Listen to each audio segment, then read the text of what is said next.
కొత్త కోడలికి ఉన్న విలువ నాకు లేదు అంటూ అమల గారిపై శోభిత రెచ్చిపోయినట్టు అమల కొత్త కోడలితో ఉన్న క్లోజ్ ఫొటోస్ నెట్టింట తెగ హల్చల్ చేశాయి. ఈ మధ్య అక్కినేని అఖిల్ వివాహం చాలా ఘనంగా జరిగింది.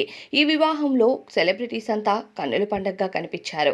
ఇక ఇందులో శోభిత మరియు నాగ చైతన్య కూడా చాలా యాక్టివ్గా కనిపించినా సరే వివాహం తరువాత అక్కినేని కుటుంబంలో కాస్త వివాదాలు జరుగుతున్నట్టు తెలుస్తున్నాయి. కొత్త కోడలికి ఇచ్చిన ఇంపార్టెన్స్ నాకు లేదు అంటూ శోభిత ఫీల్ అయినట్టు, ఇక ఆ పెళ్లిలో మాకు విలువే లేదు అంటూ నాగచైతన్య ఫీల్ అయ్యాడంటూ సోషల్ మీడియాలో వార్తలొస్తున్నాయి. ఇక మా అత్తగారు ఉంటుండగా మిమ్మల్ని మేము ఎందుకు విలువివ్వాలి, శోభిత విడిగా వెళ్ళిపోవటానికి ప్లాన్ చేస్తుంది అంటూ కూడా ఎన్నో వార్తలైతే సోషల్ మీడియాకు వస్తున్నాయి.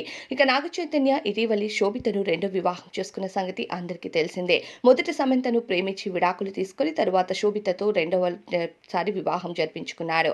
అయితే ఈ పెళ్లిలో విలువ దొరకలేదు కాబట్టి తన కన్న తల్లి దగ్గరకు వెళ్లి విడిగా కాపురం పెట్టాలని శోభిత మరియు నాగ చైతన్య ప్లాన్ చేస్తున్నట్టు, మా అత్తగారు ఉంటుండగా మీకు మేము విలువిచ్చేది ఏంటి అంటూ శోభిత మాట్లాడుతుందంటూ వార్తలైతే వైరల్ అవుతున్నాయి. మరి ఈ వార్తలపై మీ అభిప్రాయం కామెంట్స్